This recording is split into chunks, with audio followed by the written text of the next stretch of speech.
Base of ম্যাথমেটিক্সে তোমাদের সকলকে স্বাগত। এখন আগামী কয়েকটি পর্ব ধরে লাভ ক্ষতি নিয়ে আলোচনা করব। আর এই লাভ ক্ষতি অঙ্ক আছে তোমাদের ক্লাস 9-এ অধ্যায় 10-এ। তো প্রাথমিক আলোচনায় বলি যে লাভ ক্ষতির অঙ্ক আমরা দোকানদারের ক্ষেত্রে বা ব্যবসায়ের ক্ষেত্রে দেখতে পাই। কেন দেখতে পাই? কোনো দোকানদার মনে করো একটি ঘড়ি 200 টাকাতে কিনেছে এবং সেই ঘড়িটি 300 টাকায় বিক্রি করেছে। তাহলে খুব বোঝা যাচ্ছে যে সেই ঘড়িটি বিক্রি করে সেই দোকানদারের লাভ হয়েছে। তো লাভ কত টাকা হয়েছে? তো বুঝতে পারছো 300 থেকে 200 বিয়োগ করলে হয় 100 টাকা। তাহলে আমরা বলবো যে 100 টাকা তার লাভ হয়েছে। তাহলে আমাদের এই যে লাভের অঙ্ক করছি। আবার কোনো তোমাদের দোকানদারের বা ব্যবসায়ীদের ক্ষেত্রে কিন্তু ক্ষতিও হয়ে যেতে পারে। কেন ক্ষতি হতে পারে? মনে করো ওই ঘড়িটি 200 টাকায় কিনেছে, কিন্তু বিক্রি করার সময় 150 টাকায় বিক্রি করতে বাধ্য হয়েছে। কোনো কারণে সে বিক্রি করতে পারছে না, 150 টাকায় বিক্রি করেছে। তাহলে এখানে কি দেখা যাচ্ছে? ক্ষতি হলো। ক্ষতি কত হলো? 200 থেকে 150 বিয়োগ, তাহলে হচ্ছে তোমার 50 টাকা এটি ক্ষতি হলো। এটার নাম বলছি আমরা ক্ষতি। লাভকে ইংরেজিতে বলি প্রফিট, আর ক্ষতিকে ইংরেজিতে বলি লস। অর্থাৎ আমরা প্রফিট এবং লসের অঙ্কগুলো করছি।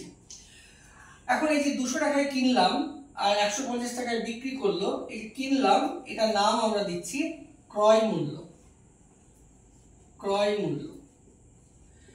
আর যে টাকাতে বিক্রি করছি তার নাম হচ্ছে বিক্রয় মূল্য।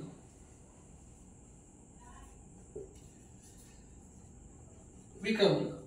এবার আমরা দেখতে আবার প্রথম থেকে বলি। ধরো কিনেছে 200 টাকাতে, অর্থাৎ ক্রয় মূল্য 200 টাকা, বিক্রি করেছে 300 টাকাতে, অর্থাৎ বিক্রয় মূল্য 300 টাকা। তাহলে ওই দোকানদারের কি হলো? লাভ হলো। তো লাভ যে হলো, এটা যদি আমরা সূত্রের সাহায্যে যদি বলি তাহলে কেমন হলো? লাভ মানে হচ্ছে এই 300 থেকে 200 বিয়োগ, অর্থাৎ 300টা কি বিক্রয় মূল্য আর 200 হচ্ছে ক্রয় মূল্য। তাহলে বিক্রয় মূল্য থেকে ক্রয় মূল্য বিয়োগ করলে আমরা লাভ পাবো। তাহলে আমরা প্রথম যে সূত্র পাচ্ছি বা একটা নোট পাচ্ছি তোমাদের বলতে পারি। তো 1 নম্বর, মোট লাভ। ধরো কোনো একটা অঙ্কে মোট লাভ হলো, তাহলে মোট লাভের সূত্র কি? বিক্রয় মূল্য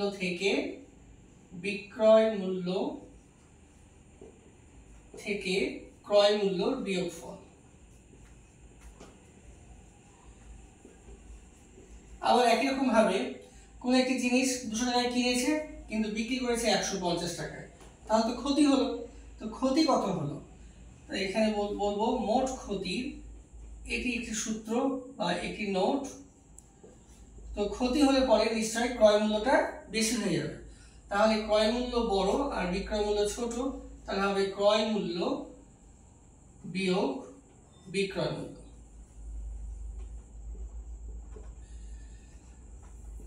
তাহলে প্রাথমিকভাবে আমাদের লাভ ক্ষতির অঙ্কের প্রথম দুটো সূত্র বা মোট আমরা পেলাম, মোট লাভ এবং মোট ক্ষতি নিয়ে। এবার পরের অংশে আসছি। তো মনে করো এক দোকানদার 200 টাকায় একটি ঘড়ি কিনে 300 টাকায় বিক্রি করলো। তাহলে আমরা বুঝতে পারলাম যে 100 টাকা লাভ হলো। এটাকে আমরা বলতে পারি 200 টাকায় তার লাভ হলো 100 টাকা। সে আমাদেরকে বলবে আমি না 200 টাকা ইনভেস্ট করেছিলাম বা 200 টাকা আমার ক্রয় মূল্য ছিল, আমার লাভ হয়েছে 100 টাকা। তখন আমরা জানতে চাইব যে 100 টাকা ক্রয় মূল্য হলে তার লাভ কত টাকা হতো। তো লাভ কত টাকা হতো একটু দেখি। 200 টাকায় লাভ হচ্ছে 100 টাকা, তাহলে 1 টাকায় লাভ হচ্ছে কত? 100/200 টাকা। তাহলে 100 টাকায় লাভ কত হবে? 100/200 ইন্টু 100। 0 0 কেটে গেল, 2 দিয়ে কাটো, তাহলে 50, তাহলে সমান 50 টাকা। তাহলে এখানে কি দেখতে পেলাম? 100 টাকায় তার লাভ হলো 50 টাকা। এই যে 100 টাকায়, এটাকে আমরা বলি শতকরা। তাহলে ওই দোকানদার বলবে যে আমার শতকরা 50 টাকা লাভ হলো। তো এখন এই যে শতকরা 50 টাকা লাভ হলো, এটা কিন্তু ক্রয় মূল্যের উপরে ভেবে বলেছে, তাই এই লাভটাকে আমরা বলবো ক্রয় মূল্যের উপর শতকরা লাভ। তাহলে আমরা 3 নম্বর পয়েন্ট আমরা পাচ্ছি, ক্রয় মূল্যের